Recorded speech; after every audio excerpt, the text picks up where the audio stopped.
আজকে এই সংসারে আমার শেষ দিন। আর কোনোদিন ফিরবো না এখানে।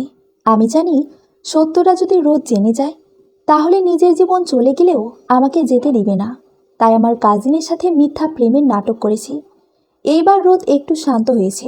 আমার সুখের জন্য সে এখন আমাকে মুক্ত করে দেবে বলেছে। ওর মায়া কাটিয়ে উঠবো কিভাবে আমার জানা নেই, কিন্তু ওর সাথে থাকলে যে আমি ওকে পরিপূর্ণতা দিতে পারবো না। একজন মেয়ের সবচেয়ে বড় প্রাপ্তি তার মা হওয়া, ঠিক তেমনি একজন ছেলের জীবনে সবচেয়ে বড় প্রাপ্তি তার বাবা হওয়া। আমি তো কোনোদিন মা হতে পারবো না, তাই বলে কি আমার ভালোবাসার মানুষকে অপূর্ণ রাখবো? এটা আমি পারবো না। আমার ব্যর্থতার ফল শুধু আমি ভোগ করব। এর ভিতর রোদকে টেনে আনবো না। সে ভালো থাকবে, তার নতুন স্ত্রী হবে, ফুটফুটে একটা রাজকুমার কিংবা রাজকুমারী আসবে, তুলতুলে হাত পা দিয়ে আমার রোদকে ছুঁয়ে দেবে। তার রৌদ্রময় জীবনে মেঘের কোনো অস্তিত্ব থাকবে না। সুখে ভরে যাবে তার জীবন। তবু একবার ভেবে দেখিস মেঘ, তাকে ছাড়া কি তুই কোনোদিন ভালো থাকতে পারবি, নাকি সে ভালো থাকতে পারবে? চায়ের চমক দিতে দিতে অদিতি মেঘকে জিজ্ঞাসা করলো। মেঘ মাথা নিচু করে জবাব দিল, কেন ভালো থাকতে পারবো না? 100 বার ভালো থাকতে পারবো আমি, কারণ আমার রোজ যে ভালো থাকবে। ওর ভালো থাকাই তো আমার ভালো থাকার কারণ। দূর থেকে যখন দেখব মেঘ নিজের সন্তানের সাথে খেলছে, তখন তার পূর্ণতা দেখে আমিও খুশি হব। পারবি না মেঘ, কোনোদিন পারবি না। সে পূর্ণতা পেলেও অপূর্ণ হয়ে থাকবি তুই, কারণ সন্তানটা হবে অন্য কারো। তাই বলছি, সত্যটা রোদকে জানিয়ে দে যে তুই কোনোদিন মা হতে পারবি না। তুই তো সব জানিস অদিতি। আমি যদি সত্যটা ওকে বলি তাহলে আমাকে দড়ি দিয়ে হলেও বেঁধে রাখবে। আমাকে কোনোদিন ওর কাছ থেকে আলাদা হতে দেবে না। তাই সত্যটা ওকে কোনোদিন জানতেই দেব না। অদিতি একটা দীর্ঘশ্বাস ফেলল। সে জানে মেঘ যা বলেছে তাই করবে। প্রিয় বান্ধবীর কষ্টের কথা শুনে তারও ভীষণ মন খারাপ। ইস, যদি নিজের ক্ষমতা থাকতো তাহলে মেঘের কোলে একটা ফুটফুটে বাচ্চা রেখে দিত। কিন্তু বিধাতার হাতে আছে যেটা, সেটা মানুষ কিভাবে কাউকে দিতে পারবে?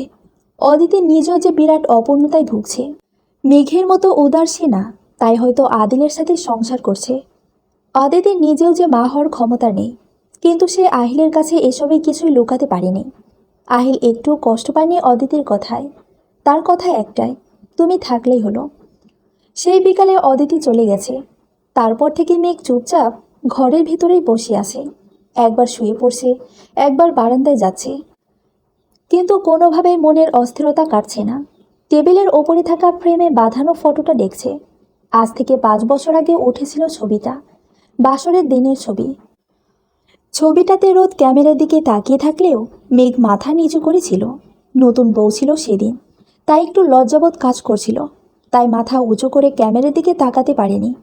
যদিও প্রেমের বিয়ে ছিল, তবুও নতুন বউ ছিল তো, সেই হিসেবে একটু লজ্জা তো লাগবেই। ছবিটায় হাত বুলাচ্ছে মেঘ। রোদের উজ্জ্বল মুখটা দেখে ঠোঁটের কোণে এক চিলতে হাসি ফুটে উঠল, কিন্তু পরক্ষণ মুখের হাসি বিলীন হয়ে গেল। টোল পড়া মুখের হাসিটাই এক টুকরো মেঘের আবির্ভাব হলো। মেঘ মনে মনে ভাবল, এবার আমার নামের সার্থকতা এসেছে। হাসি দেওয়া আমাকে সাজে না, আমার নাম মেঘ। বুকে যেমন মেঘের আনাগোনা, মুখেও ঠিক তেমনি থাকতে হবে। তাইলেই তো মেঘ নামটার সার্থকতা ফুটে উঠবে। দরজায় ধাক্কানোর শব্দে মেঘের ভাবনা শেষ হলো। দরজা খুলতে দেখল রোদ শুকনা মুখে দাঁড়িয়ে আছে। মুখে কোনো হাসি নেই, আছে শুধু কষ্ট, যেটা প্রকাশ করতে পারছে না রোদ। অনেকক্ষণ ধরে দরজা ধাক্কাচ্ছি, কি করছিলে? মেঘ আর রোদের মনে আরেকটু বীজ ঢেলে দেওয়ার জন্য বলল, নিলয়ের সাথে কথা বলছিলাম। গতকাল যাওয়ার পর পরশু আমাকে ডিভোর্স হবে। আগামী সপ্তাহে নিলয় আর আমি বিয়ে করব।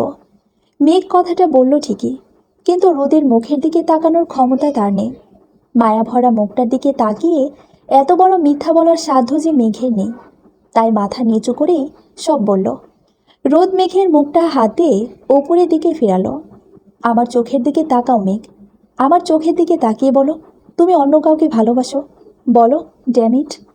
মেঘ নিজের চোখের দৃষ্টি রোদের চোখের দিকে ফেলল, কিন্তু মিথ্যা বলার শক্তি হারিয়ে ফেলেছে। এই চোখে ভালোবাসার নামক একটা গভীর কূপ আছে, যেটা মেঘের সব মিথ্যাকে গ্রাস করে নিচ্ছে নিজের মাঝে। তাই ওই চোখের দিকে তাকিয়ে মিথ্যা বলার ব্যর্থ হলো মেঘ। রোদ হঠাৎ করে মেঘের কপালে একটা উষ্ণ পরশ ছুঁয়ে দিল। মেঘ হালকা কেঁপে উঠল রোদের ভালোবাসার ছোঁয়ায়। মেঘের মন বলছে রোদ তাকে নিয়ে পাড়ি দিক ভালোবাসার এক অন্য জগতে, যেখানে মেঘ রোদ ছাড়া আর কেউ থাকবে না। হঠাৎ মেঘের মনে হলো সে তো রোদকে ছেড়েই চলে যাবে। তাহলে কি ভালোবাসার ডুব দিতে চায়? না না, এটা কিছুতেই হতে দেওয়া যাবে না। এমন হলে রোদের মায়া ত্যাগ করতে পারবে না মেঘ। মেঘের মন এক কথা ভাবছে, মস্তিষ্ক অন্য কথা। মনটা বারবার চায় মেঘ আর রোদ মিলেমিশে একাকার হয়ে যাক। মেঘের কাঁপা কাঁপা ঠোঁটগুলো বারবার রোদের কাছে ডাকছে। এই অবস্থায় নিজেকে সামলে রাখতে পারছে না রোদ। নিজের ঠোঁট দ্বারা মেঘের ঠোঁট আঁকড়ে ধরল রোদ। মেঘও জীবনের শেষ ভালোবাসা থেকে বঞ্চিত হতে চায় না। কাল থেকে সে আর থাকবে না তার রোদের জীবনে। তাই আজকের ভালোবাসাটা সারা গায়ে মাখতে চায় সে। মেঘ নিজেও রোদের সাথে জড়িয়ে গেল তাদের ভালোবাসার অজানা ঠিকানায়।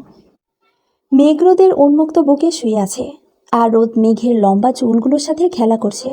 রোদের বুকের ভেতর ঢুকে যেতে চাচ্ছে মেঘ। এটাই হয়তো রোদের কাছ থেকে পাওয়া শেষ ভালোবাসা ছিল। যদিও রোদ সারা জীবন মেঘকে ভালোবাসতে চায়, কিন্তু মেঘের অপূর্ণতা মেঘকেই ধরে রাখতে চাচ্ছে। রোদের ভালোবাসা থেকে ওকে বঞ্চিত করতে চাচ্ছে। বুকে গরম কিছুর স্পর্শ পেয়ে রোদ মেঘের মুখের দিকে তাকালো। চোখগুলো লাল টকটকে হয়ে আছে। মাঝে মাঝে পশ্চিম আকাশের রং ঠিক যেমন রাঙালো হয়, তেমনই হয়ে আছে মেঘের চোখগুলো।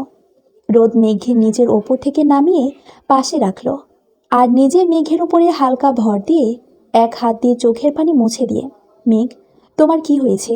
ভালোবাসতে চাইলে ভালোবাসতে দাও, আবার বলো আমাকে ছেড়ে চলে যাবা? এত যন্ত্রণা কেন দাও আমাকে? আমিও তো মানুষ, এসব যে আর সহ্য করতে পারছি না। সব পারবে। আমিও যেমন তোমাকে ভালোবাসতাম, কিন্তু এখন বাসি না। তুমিও তেমনও আমাকেও ভুলে যাবে। মেঘ, এত বড় পাপের কথা বলো না। যাকে দেখলে আমার সারা দিনের ক্লান্তি চলে যায়, যারা ভালোবাসার পাওয়ার আশায় আমি এই দুনিয়া ছেড়ে দিতেও পারি, তাকে আমি কিভাবে ভুলে যাব? রোদের কথা শুনে মেঘের ভীষণ কান্না পাচ্ছে।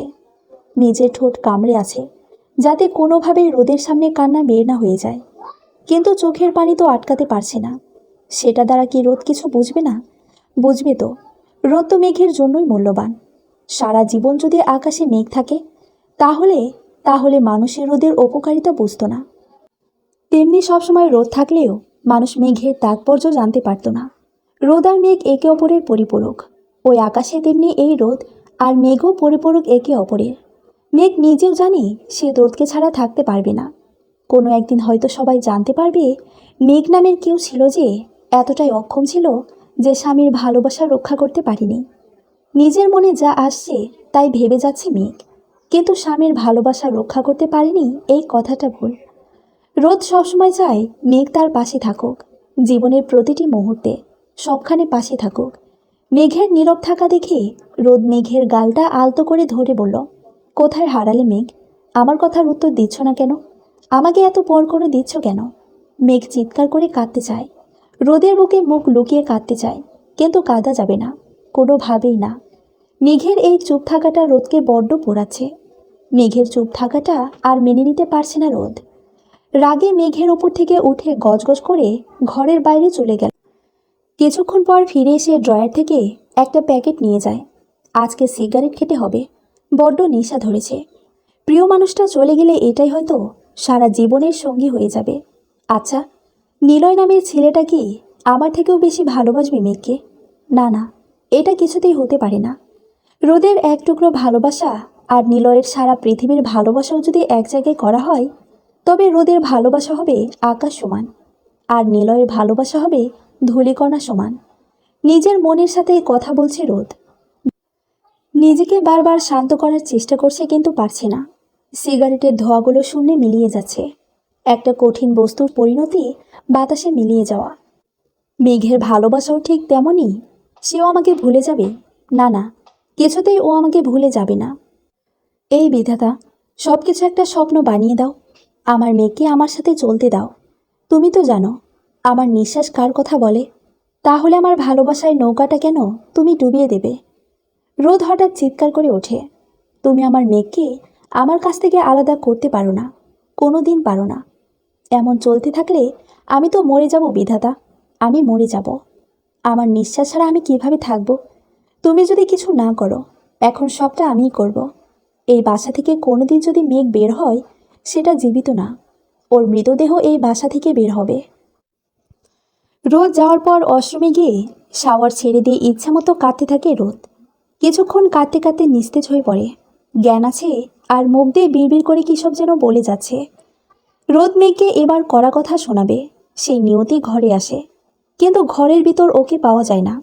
ওয়াশরুমের দরজাটা হালকা খুলে রাখা, কারো হাত দেখতে পায় রোদ। মেঘ বলে একবার ডাক দেয়, কিন্তু কোনো সাড়া শব্দ নেই। এদিকে মেঘও বারবার রোদকে ডাকার চেষ্টা করছে। রোদ তড়িঘড়ি করে ওয়াশরুমে ঢুকে দেখে মেঘ ফ্লোরে পড়ে আছে। মেঘ, এই মেঘ, কি হয়েছে তোমার? রোদের কথা মেঘের কানেই যাচ্ছে না, বিড়বিড় করে যেন কোনো মন্ত্রপাঠ করছে। মেঘের মুখের কাছে কানটা নিল রোদ।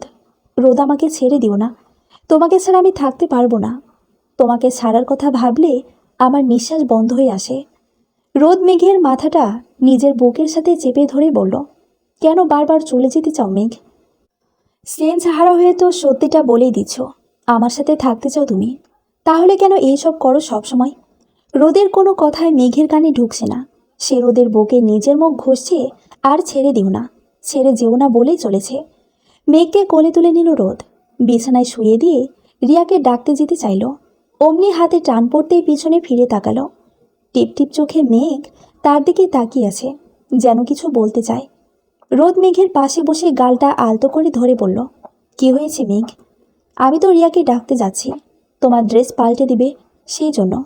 মেঘ অস্পষ্ট সুরে বলল, তুমি দাও। রোদ মনে মনে ভাবল, ঠিকই তো, আমি তো ওর ড্রেস চেঞ্জ করে দেব। যতদিন ও আমার সাথে আছে, ওর মনে ওর দেহে শুধু আমার অধিকার। তারপর, না না, তারপর কিচ্ছু না, সারা জীবন ওর আমার অধিকার। ওকে ভালোবাসার অধিকার, ভুল করলে শাস্তি দেওয়ার অধিকার, রাগ করলে আদর করার অধিকার শুধুই আমার, শুধু আমার। রোদ যত্নের সাথে মেঘের ড্রেস চেঞ্জ করে দিল। বিছানার চাদরটা হালকা ভিজে গেছে, সেটাও একটু কষ্ট করে পাল্টে দিল। মেঘের দেহ কাঁপুনি উঠে গেছে। রোদ কপালে হাত দিয়ে দেখে জ্বরে একেবারে গা পুড়ে যাচ্ছে। একটু বেশি সময় ধরে গোসল করলেই জ্বর এসে যায় মেঘের। সেখানে কতক্ষণ ভিজেছে সেসবের ঠিক নেই। ড্রয়ার থেকে প্যারাসিটামল এবং ফিল্টার থেকে এক গ্লাস পানি এনে মেঘের পাশে বসে আলতো স্বরে মেঘকে ডাকতে দেয়, মেঘ, এই মেঘ, ওষুধটা একটু খেয়ে নাও। মেঘ হালকা চোখ খুলে রোদের দিকে তাকালো, যতটুকু সম্ভব হাঁ করলো, কিন্তু রোদ মেঘের গালে ওষুধ দিল না। মেঘের মাথার কাছে বসে রোদের নিজের গায়ের সাথে হেলিয়ে নিল, যাতে একটু সোজা হয়ে থাকে মেঘ। ওষুধ খেতে যেন সমস্যা না হয়, কারণ ওষুধের পর শুয়ে শুয়ে পানি খেলে সমস্যা হয়। তাই রোদ এমন করে ওষুধ খাওয়ালো। তারপর আবার মেঘকে ঠিকভাবে শুয়ে দিল। দেহের কাঁপুনি একটুও কমেনি, ঠোঁটগুলো খুব কাঁপছে, যেন রোদকে ডাক দিচ্ছে, তার ভালোবাসা ছুঁয়ে দিতে বলছে। রোদও তার মেঘকে ভালোবাসতে চায় সব সময়। রোদ যেমন ভালোবাসবে, মেঘও তেমন ভালোবাসুক, এটাই রোদ চায়। কিন্তু মেঘের এ অবস্থায় এটা এখন না ভাবলেও চলবে। রোদ কম্বলের ভিতর ঢুকে পড়ে, নিজের শরীরের উত্তাপ কিছুটা মেঘকে দিতে চায়, যাতে করে জ্বর কিছুটা উপশম হয়। মেঘের মাথাটা বুকে নিতেই মেঘও রোদকে ঝাপটে ধরে। রোদের দেহের ভিতর ঢুকে যেতে চাচ্ছে মেঘ। রোদও শক্ত করে তার মেঘমালাকে জড়িয়ে নিয়েছে, যেমন একটা দেহ। আসলেই তো, রোদ আর মেঘ একটা দেহ, একজন আরেকজনের অর্ধাঙ্গ।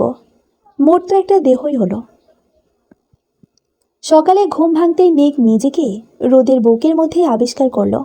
কাল সন্ধ্যায় ওয়াশরুমে গিয়ে কেঁদেছিল, এটাই মনে আছে মেঘের। বাকি কিছুই জানে না মেঘ, শুধু বুকের মধ্যে বললে ভুল হবে। কলিজার মধ্যে শব্দটা বেশি মানানসই। একটু নড়াচড়ার মতো অবস্থা নেই মেঘের, নড়তে চড়তে মনটাও বলছে না। রোদের ভিতর মিশে যাওয়া, রোদের বুকে মাথা রাখা আজকেই শেষ, একটু পরে চলে যাবে, শিব শেষ হয়ে যাবে। তাই তো মেঘ এখন শেষবারের মতো মন ভরে রোদের দেহের ঘ্রাণ নিতে থাকে। শান্তির চূড়ান্ত স্থান হলো স্বামীর বুক। সব মেয়ে চায় সেই জায়গাটায় শুধু সে থাকবে। মেঘও চায় সে সারা জনম তার রোদের বুকে থাকতে, কিন্তু তার অপূর্ণতা তাকে বন্দি করে রেখেছে কষ্টের খাঁচায়। মেঘ আরও কিছুক্ষণ থাকতে চায় রোদের বুকে। শান্তির পরম স্থানে মেঘ মুখ লুকিয়ে আবার পাড়ি দিল ঘুমের রাজ্যে। রোদ চোখ মেলতেই দেখল তার প্রিয়তমা আগের রাতে ঠিক যেভাবে বুকের ভিতর ছিল, এখনও তেমনি আছে। মুখে এক চিলতে হাসি ফুটে উঠল রোদের। নিজেকে মেঘের থেকে আলাদা না করেই থুতনি নিচ অংশ দিয়ে মেঘের কপাল স্পর্শ করল। জ্বর একেবারেই নেই। নিজেকে মেঘের থেকে আলাদা করে একটু বাইরে গেল রোদ। বাইরে হাঁটাহাঁটি করে এসে রোদ দেখল মেঘ তার লাগেজ নিয়ে ঘর থেকে বের হচ্ছে। কোথায় যাচ্ছ তুমি? আমি চলে যাচ্ছি। পরশুদিনের ভেতর ডিভোর্স লেটার পাঠিয়ে দেব, সিগনেচার করে দিও। তারপর আমি আর নিলয় আমাদের বিয়েটা করে ফেলব। রোদ একটু বাঁকা হেসে বলল, তোমার কি মনে হয় তুমি এই রোদের ছাড়া সম্পূর্ণ? কোনো দিন না। যেখানে আমি নেই সেখানে তুমি অস্তিত্বহীন, তোমার মূল্য সেখানে শূন্য। মেঘ নিজেকে কঠোর করে বলল, এসব কথা অন্য কোনো মেয়েকে শোনাও। তোমার কথায় তারা যদি তোমার প্রেমে পড়ে যায়, তারপর যে কোনো একজনকে বিয়ে করে সংসার করো। আমাকে এখন যেতে দাও। নিলয় হয়তো নিচে অপেক্ষা করছে। নিজে নিলয় অপেক্ষা করুক।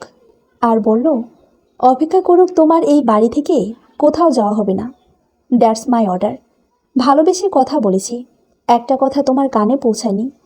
মেঘ কোনোভাবে রোদের সামনে নিজের ইমোশনটা, নিজের কষ্টটা প্রকাশ করতে চাচ্ছে না। নাইবা সত্যটা প্রকাশ করতে চাচ্ছে, কারণ সব সত্য প্রকাশ করতে হয় না, কিছু সত্য নিজের ভিতর রাখতে হয়, তাহলে পৃথিবীটা সুন্দর হয়ে ওঠে। রোদ মেঘের হাত ধরে ঘরের ভেতরে নিয়ে যাওয়ার চেষ্টা করছে। মেঘ ভুলবশত নিজের অজান্তেই হঠাৎ করে রোদের গালে ঠাস করে একটা চড় বসিয়ে দিল। মেঘ এমন ব্যবহার দেখে রোদের বোন রিয়া যেন কিছু বলার ভাষা হারিয়ে ফেলেছে।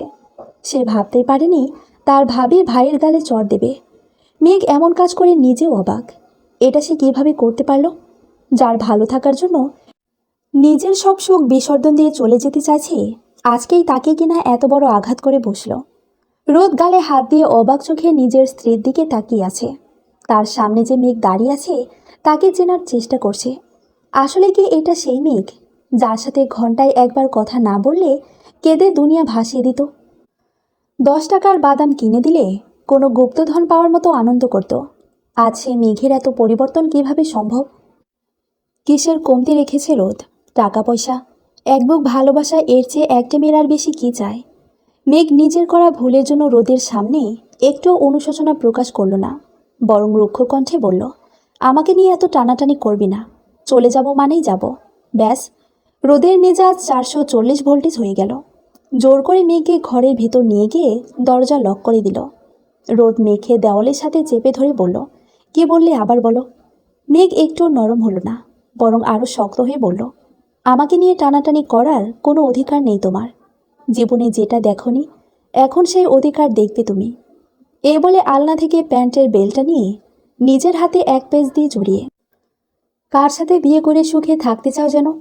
মেয়েকে বুঝে উঠতে পারে না রোদ কেন বেল্ট হাতে জড়াচ্ছে, আর বোঝার চেষ্টাও করেনি। তাই বলে, এক কথা আর কতবার বলবো নিলয়ের সাথে?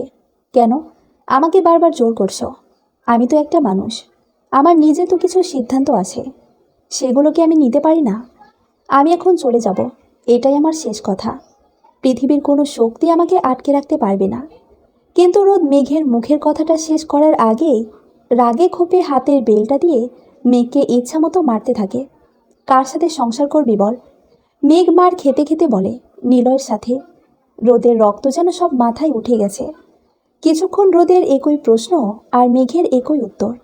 এবার রোদ মারার গতি বাড়িয়ে দিয়ে আর একই প্রশ্ন করে, কিন্তু এবার মেঘ সারা দেহের ব্যথার যন্ত্রণায় বলে, তোমার সাথে সংসার করব, আমি অন্য কারোর সাথে সংসার করব না।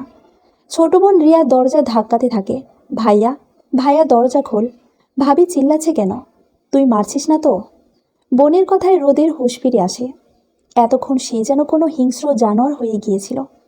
হাত থেকে বেল্ট ফেলে দিয়ে মেঘের দিকে তাকিয়ে দেখে মেঘ নিস্তেজ হয়ে ফ্লোরে পড়ে আছে। বেল্টের আঘাতের চিহ্নগুলো মেঘের সারা দেহে বিরাজমান। কিছুক্ষণ আগে জ্ঞান হারিয়েছে মেঘ। মেঘের মাথাটা নিজের বুকের সাথে নিয়ে অঝোর ধারায় কাঁদতে থাকে রোদ। কেন আমার থেকে দূরে যেতে চাও বারবার? তোমার চলে যাওয়ার শব্দটা আমাকে হিংস্র বানিয়ে দিল মেঘ। আমি সহ্য করতে পারছি না তোমার চলে যাওয়ার এই কথাটা। আমি এটা কে করেছি মেঘ? একটা পশুর মতো তোমাকে মেরেছি আমি? বাইরে থেকে রিয়া দরজা ধাক্কা দিয়ে যাচ্ছে। ভাইয়া, তুই ভাবিকে মেরেছিস? কেন মেরেছিস? দরজাটা একটু খোল প্লিজ ভাইয়া, দরজাটা খোল। ঘুম থেকে উঠে কোরআন তেলাওয়াত করছিলেন মর্জিনা চৌধুরী। মেয়ের চিৎকার শুনে আয়াত শেষ করে তড়িঘড়ি করে রুম থেকে বের হয়। কি হয়েছে রিয়া? এত সকালে তোর ভাইয়ের ঘরের দরজা ধাক্কাচ্ছিস কেন? মা, ভাইয়া মনে হয় ভাবিকে খুব মেরেছে। আমি ভাবি চিৎকার করে ওঠার শব্দ শুনে তাড়াতাড়ি হরে ফিরে আসি। তুমি হয়তো তখন ওয়াশরুমে ছিলে, তাই কিছু শুনতে পাওনি। কি বলছিস এসব? রোদ যার গায়ে কোনোদিন একটা আঁচড় লাগতে দেয়নি, তার গায়ে হাত তুলবে কিভাবে? সেটা তো ভাইয়া দরজা খুললেই বোঝা যাবে। কিন্তু ও দরজা কেন খুলছে না? কথাটা বলতে বলতে রিয়া কেঁদে ফেলল। মনের ভিতর একটা ভয় ভীষণ কাজ করছে। ভাবে কিছু হয়ে যায়নি তো? এত ডাকছে, তার কোনো উকাচাকা নেই কেন? তাহলে কি সে... না না, কি ভাবছি আমি? কিচ্ছু হয়নি ওর। বিধাতাও জানে মেঘ, রিয়া, অদিতি তিনজন, তিনটি দেহ এক প্রাণ। অনার্স প্রথম বর্ষ থেকে তিনজনের বন্ধুত্ব। শুধু বলেন বন্ধুত্ব বললে ভুল হবে, আমরণের বন্ধুত্ব। যদিও ইদানিং মেঘ রিয়াকে ইগনোর করে, তবে রিয়া বরাবরই একটু সিসরা প্রকৃতির কিনা। নিজেদের মধ্যে মন মানিল্য হলেই আগে রিয়া নিজেই কথা বলতো, এখনও ঠিক তেমনই। মেঘ রিয়াকে ইগনোর করলেও রিয়া প্রতিদিন মেঘকে ডেকে নিজের ঘরে নিয়ে যায়, কিংবা নিজের ভাইয়ের ঘরে এসে মেঘের মাথার চুলে তেল দিয়ে দেয়। প্রতিদিন মেঘ ভুলে গেলেও রিয়া ভুলে যায় না, কারণ সারা জীবন মেঘ বলতো, আমার দেহের একটা অঙ্গ নষ্ট হয়ে গেলেও আমি আমার চুল যেন ভালো থাকে, বিধাতার কাছে এটাই চাইব। ব্যাস, সেই থেকে রিয়া দায়িত্ব নিয়েছে মেঘের চুলের। মর্জিনা চৌধুরী রোদকে ডাকতে থাকে, রোদ বাবা, দরজাটা খোল। মেঘের কি হয়েছে? তুই কাঁদছিস, তার শব্দও শুনতে পাচ্ছি। দয়া করে দরজাটা খোল বাবা, আমাকে একটু দেখতে দে। এই বয়সে এত টেনশনে ফেলাস না আমাকে।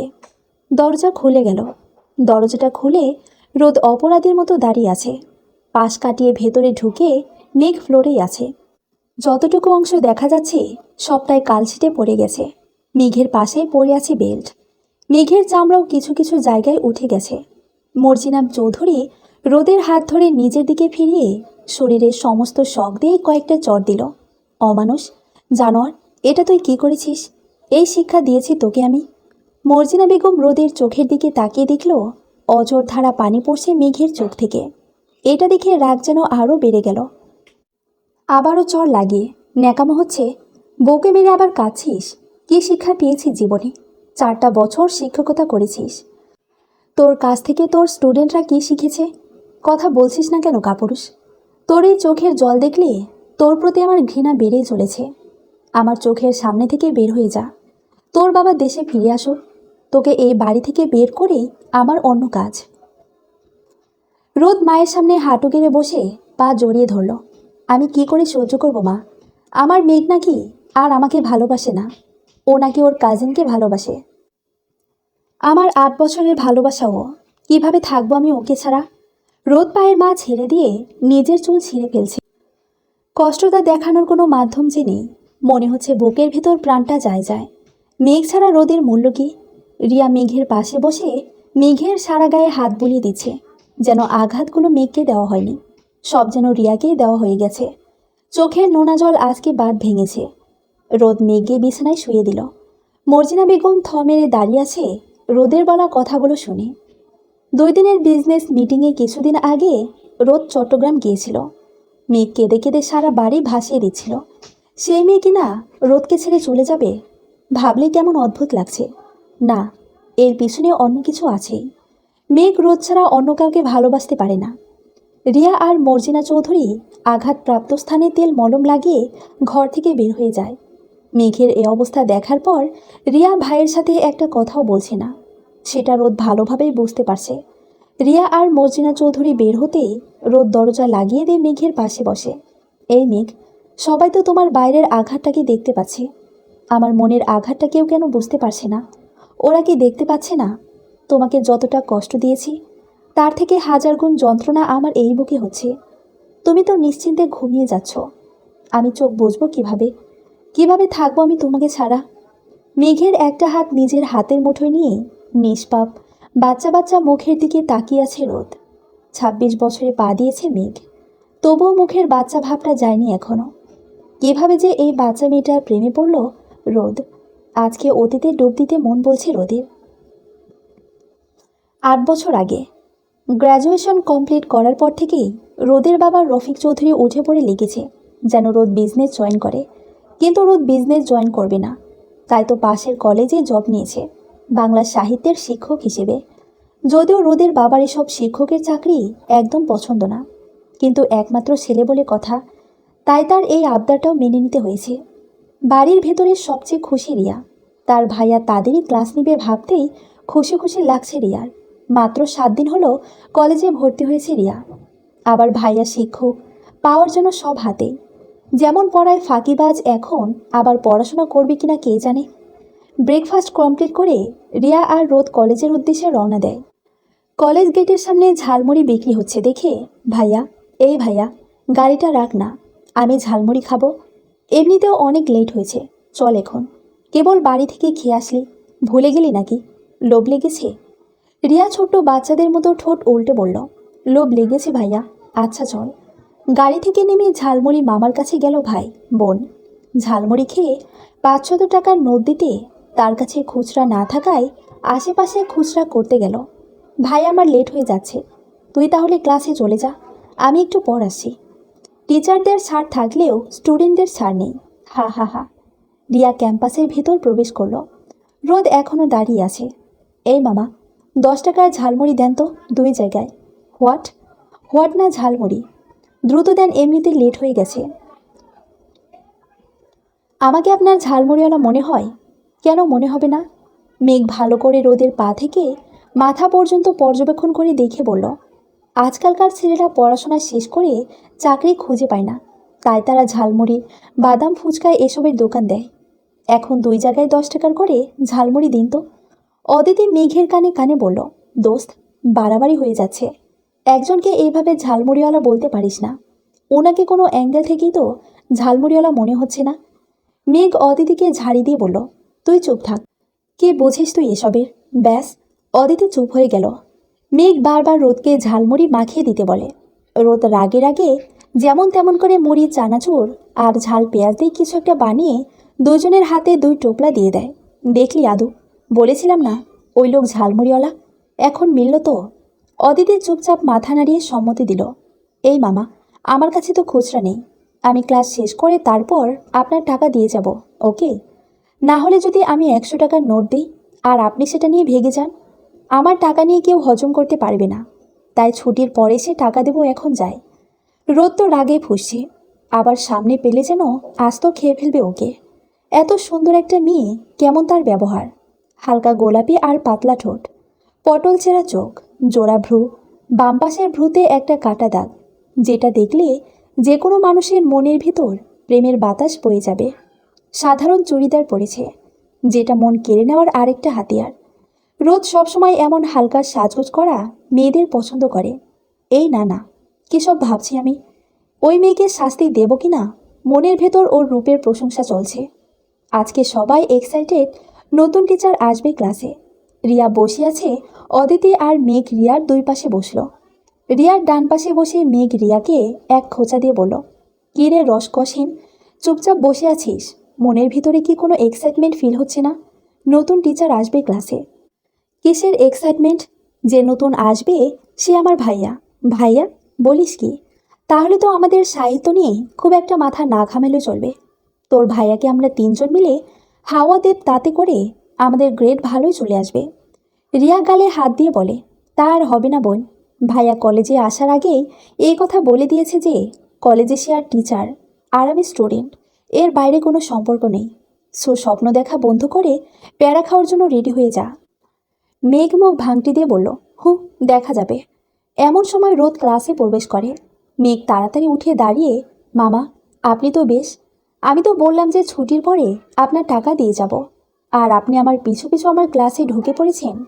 আপনার কাছ থেকে 20 টাকার ঝালমুড়ি তো কিনেছি, সম্পত্তি তো আর লিখে নিইনি। রিয়া পাশ থেকে বলল, এই মেঘ, কে বলছিস এসব? কিসের ঝালমুড়ি, কিসের টাকা? আর বলিস না, এই মামার কাছ থেকে 20 টাকার ঝালমুড়ি নিয়েছিলাম, টাকা খুচরো ছিল না, তাই বলেছি ছুটির পরে তাকে দিয়ে দেব। কিন্তু দেখ না, আমাদের পিছু পিছু আমাদের ক্লাস পর্যন্ত চলে এসেছে। রিয়া তাড়াতাড়ি মেঘের হাত ধরে টান দিয়ে বসিয়ে দিল। সব সময় 1 লাইন বেশি বুঝে ফেলাটা তোর স্বভাব হয়ে গেছে। আরে গাধি, কোন অ্যাঙ্গেল থেকে আমার ভাইয়াকে তোর ঝালমুড়িওয়ালা মনে হয়েছে রে? তোকে আমি বাঁচাতে পারবো না বোন। শেষ পর্যন্ত তুই আমার ভাইয়াকে ঝালমুড়িওয়ালা বানিয়ে দিলি। তোর ভাইয়া ঝালমুড়ি বিক্রি করে? আমাকে তো আগে জানাসনি। কালকে যে বললি তোর ভাইয়া নতুন টিচার হিসেবে আসবে আমাদের কলেজে, তার মানে ইনি ঝালমুড়িওয়ালা নয়? এটা তাহলে... মেঘ জিভে একটা কামড় দিল। ইস, কি একটা ভুল করে ফেলেছি। সবসময় এক লাইন বেশি বুঝি, এটা আজকে নিজে হাড়ে হাড়ে টের পেলাম। টিচারকে ঝালমুড়িওয়ালা বানানোর শাস্তি তো আমাকে পেতেই হবে। প্রিন্সিপাল প্রবেশ করতেই সবাই উঠে দাঁড়িয়ে গেল। Hello everyone, meet your new Bengali teacher mister Roddur Chowdhury. সবাই রোদকে সালাম দিল। রোদ উত্তর দিল। প্রিন্সিপাল বলল, তাহলে তোমরা ক্লাস করো, আমি আসছি। প্রিন্সিপাল বের হয়ে যেতেই রোদ মেঘের দিকে ইশারা করে বলল, এই মেয়ে, উঠে দাঁড়াও। মেঘ আশেপাশে দেখতে থাকলো। ওকে নাকি অন্য কাউকে বলেছে। বিষয়টা ভালোভাবে বোঝার চেষ্টা করছে। এদিকে ওদিকে কি দেখছো? হ্যাঁ, না, আমি টেরা আর না তুমি অন্ধ। আমি তো তোমাকে চোখ এবং হাত দিয়ে ইশারা করেছি। তাহলে এদিক ওদিক তাকানোর মানে কি? মানে স্যার, বাঁচার চেষ্টা করছিলাম। আবার জিভে কামড় দিল মেঘ। আবার সত্যটা বলে ফেলেছে। রিয়াও চুপচাপ বসে আছে আজকে। কোনোভাবেই মেঘকে ভাইয়ার স্যারের হাত থেকে বাঁচানো সম্ভব না। তবুও রিয়া একবার চেষ্টা করলো। ভাইয়া। রোদ অগ্নির দৃষ্টিতে রিয়ার দিকে তাকিয়ে বলল, কে তোমার ভাইয়া? আমার বোন কলেজের সীমানার বাইরে। আর ভেতরে তোমাদের ভেতর না আমার বোন আছে, আর না আমি তোমাদের কারো ভাইয়া। Got it? রিয়া চুপ করে বসে পড়ল। রোদ আবার মেঘের দিকে তাকালো। এই মেয়ে, উঠে দাঁড়াও। মেঘ উঠে দাঁড়াও। কি নাম তোমার? স্যার, মোহনা ইসলাম মেঘলা। রোদ মেঘকে একটু অপমান করার জন্য বলল, স্যার মোহনা ইসলাম মেঘলা। এর ভেতর ডাকনাম কোনটা, স্যার, নাকি মোহনা নাকি মেঘলা? মেঘ ঠোঁট ফুলিয়ে বলল, আমার ডাকনাম মেঘ। নিজের অজান্তেই রোদের ঠোঁটের কোণে হাসির দেখা মিলল। মেঘ, রোদ, রোদ, মেঘ। না না, কী সব ভাবি আমি। রোদের এই হাসি কারো চোখে না পড়লেও রিয়া ঠিক দেখতে পেল। মানেটাও কিছু বুঝতে পারছে। হঠাৎ ধেয়ে করে কেঁদে দিল মেঘ। যেন মনে হচ্ছে কোনো বাচ্চা মেয়েকে চকলেট না দেওয়ায় কান্না করছে। এত বড় একটা মেয়ের কান্না দেখে তো রোদ একেবারে শক্ট হয়ে গেছে। এই মেয়ে, কাঁদছো কেন? আমি কি তোমাকে বকা দিয়েছি? দিয়েছিনি তো। রোদ মেঘের আচরণ দেখছে আর অবাক হচ্ছে। এই মেয়েটা যে আস্ত একটা মাথা মোটা। টিচারের বকা তো প্রায় সব স্টুডেন্ট শুনবে, তাই বলে তাকে ডিরেক্ট কেউ বলে নাকি আপনি বকছেন? মেঘ দেখলো আর বেশি কিছু বলে লাভ নেই। এমনিতেই মনে হচ্ছে মেয়েটা বেশ ইমোশনাল। তা না হলে বকা দেওয়ার আগেই কেউ ভ্যা ভ্যা করে কাঁদে কিভাবে? আমার ভুল হয়েছে তোমাকে বকা দেওয়া। দয়া করে নিজের সিটে বসে আমাকে উদ্ধার করুন। মেঘ নিজের 32 পাটির দাঁত বের করে একটা ভ্যাবলা কান্তের মতো হাসি দিয়ে বসে পড়ল। সবার সাথে পরিচয় পর্বটা সেরে নিয়ে রোদ ক্লাস থেকে বের হয়। আজকে প্রথম ক্লাস, সেজন্য পড়াশোনা করায়নি। ক্লাস শেষে রিয়া আর মেঘ বসে আছে কলেজ ক্যাম্পাসে। রোদ মেঘকে ওদের বাসায় ড্রপ করে দেবে, এমন কথাই হয়েছে দুই ভাই বোনের মধ্যে। যদিও রোদ রাজি হচ্ছিল না মেঘকে বাসায় পৌঁছে দিতে, তবুও একমাত্র বোনের কথা ফেলে কিভাবে? অদিতের বাসা অপোজিটের রুটে, তাই সে আগেই চলে গেছে। মেঘদের বাসায় আর রিয়াদের বাসায় একই রুটে। কলেজ ক্যাম্পাসে রিয়া আর মেঘ রোদের জন্য অপেক্ষা করছে। হঠাৎ করে মেঘ হো হো করে হাসতে লাগলো। রিয়া ওকে ধাক্কা দিয়ে বলে, মাথার ক্রোশ সব গেছে নাকি তোর? মেঘ এত পরিমাণ হাসছে যে রিয়ার কথার উত্তরই দিতে পারছে না। কয়েক মিনিট হাসার পর মেঘ নিজেকে একটু শান্ত করে বলল, হাসবো না কেন বলতো? তোর ভাইটা যে আস্ত একটা গাধা, সেটা ভাবলেই হাসি পাচ্ছে আমার। হা হা হা। খবরদার আমার ভাইয়াকে গাধা বলবি না, না হলে কিন্তু চুল ছেঁড়াছিঁড়ি হয়ে যাবে।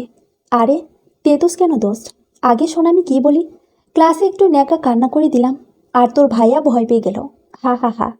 রোদ নিয়ে মেঘ যা ইচ্ছা তা বলে যাচ্ছে আর হাসতেই আছে, কিন্তু এটা খেয়াল করেনি যে রোদ ওর ঠিক পেছনেই দাঁড়িয়ে আছে। রিয়া মেঘের মুখোমুখি বসায় রোদকে দেখতে পায়, কিন্তু মেঘ তার বলি দিয়ে যাচ্ছে। রিয়া বারবার মেঘকে ইশারায় বোঝানোর চেষ্টা করছে যে ভাইয়া পিছনে দাঁড়িয়ে, তবুও মেঘের সেদিকে খেয়াল নেই। এই ছাগল, তোর পিছনে গিয়ে দেখ, ভাইয়া দাঁড়িয়ে আছে।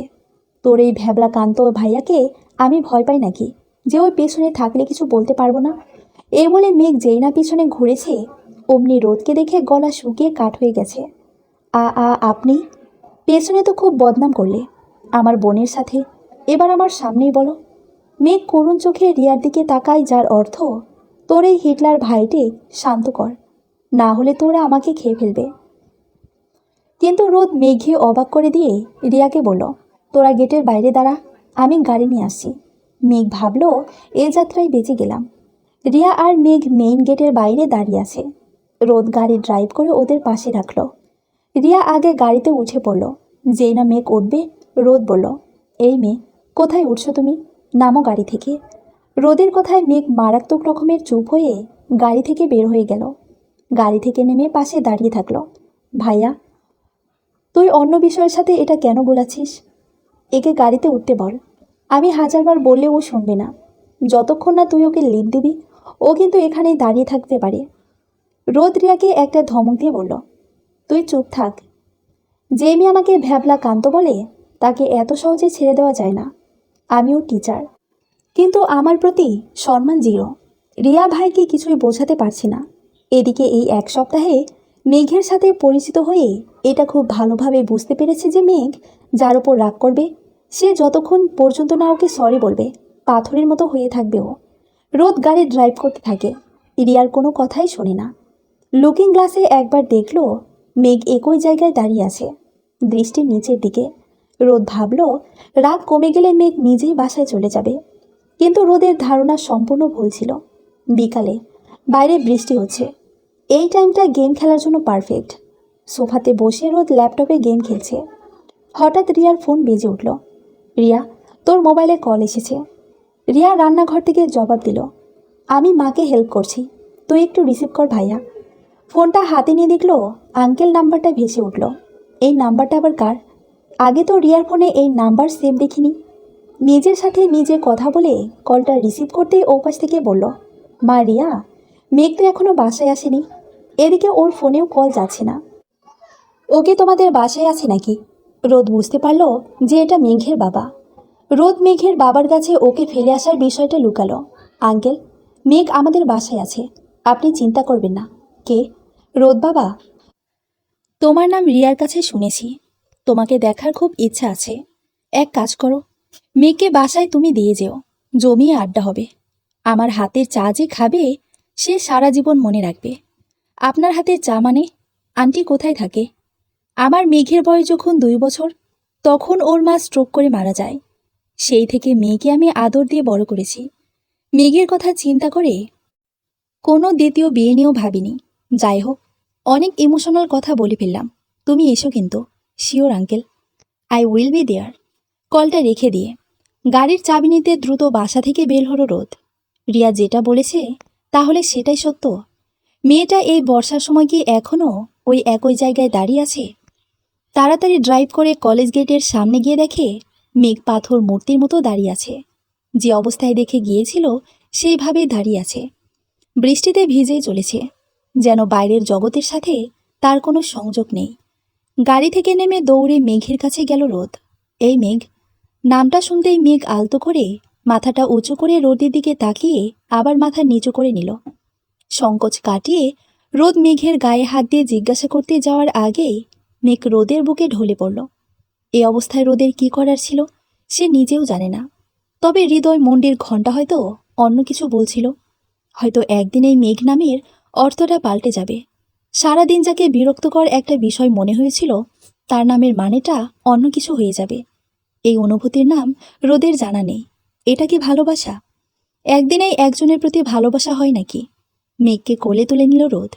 পাশের সিটে বসিয়ে আস্তে আস্তে ড্রাইভিং করতে লাগলো। মেঘ যেন বিড়বিড় করে কিছু বলছে। মেঘের পাশে একটু সরে বসল, মাথাটা নিজের কাঁধের উপর রাখল। যেই মেয়েটার কথা সকালে বিরক্তির প্রধান কারণ ছিল, এখন সেই মেয়েটির কথা শোনার লোভ হচ্ছে বড্ড।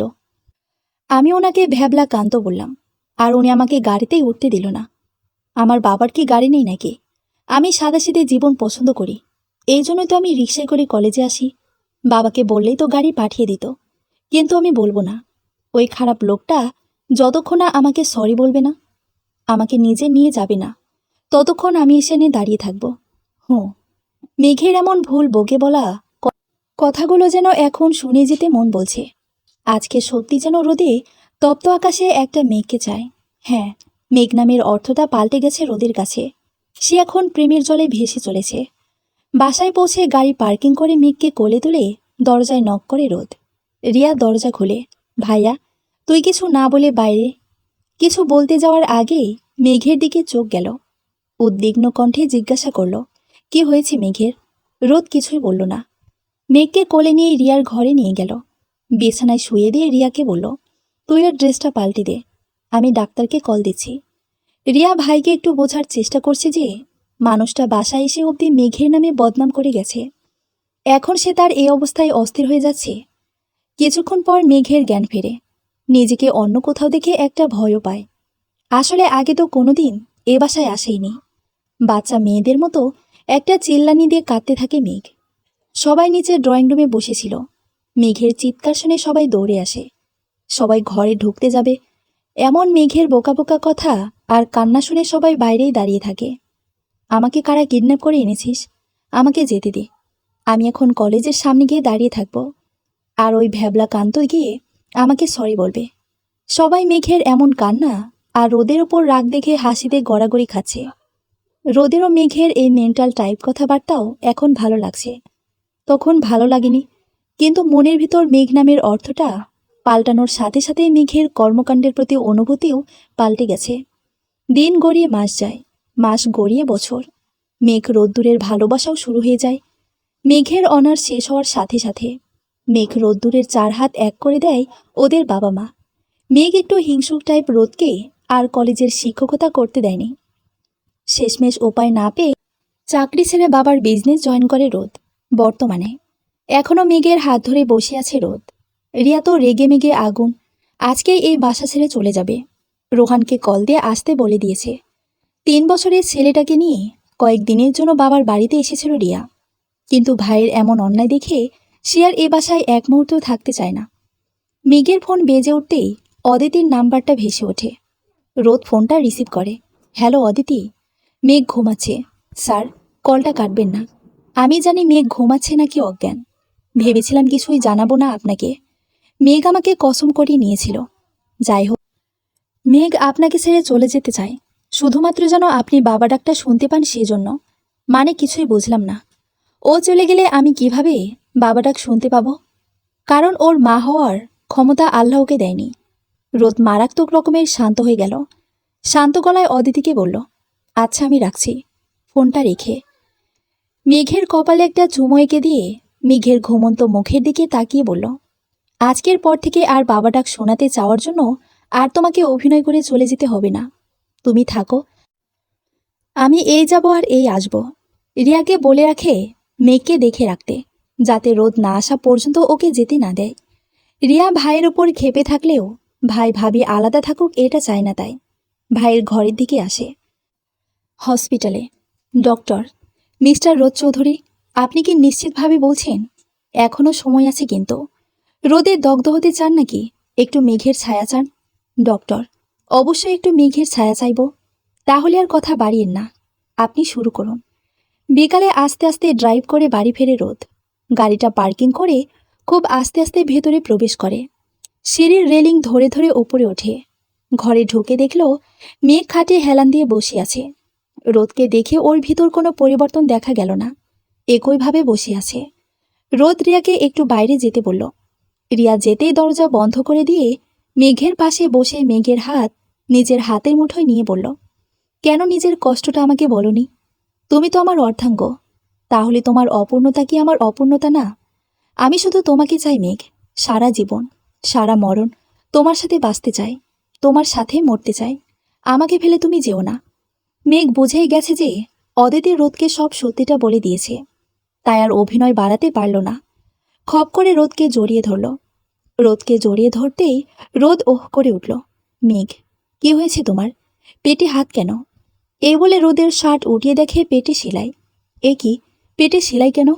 মেঘ কোনো জবাব দেয় না, মাথা নিচু করে বসে থাকে। রোদ, তুমি কিছু বলছো না কেন? আমি তো তোমার অর্ধাঙ্গ, তাহলে আমাকে বলো। রোদ বুক পকেট থেকে একটা কাগজ বের করে মেঘের হাতে দেয়। সম্পূর্ণ কাগজটা পড়ে মেঘ মুখ চেপে কাঁদতে থাকে। এটা তুমি কেন করেছো রোদ? কেন? কেন? যেদিন তোমার এই হাত দুটো ধরেছিলাম সেদিন কথা দিয়েছিলাম যে সুখ আর দুঃখগুলো ভাগ করে নেব।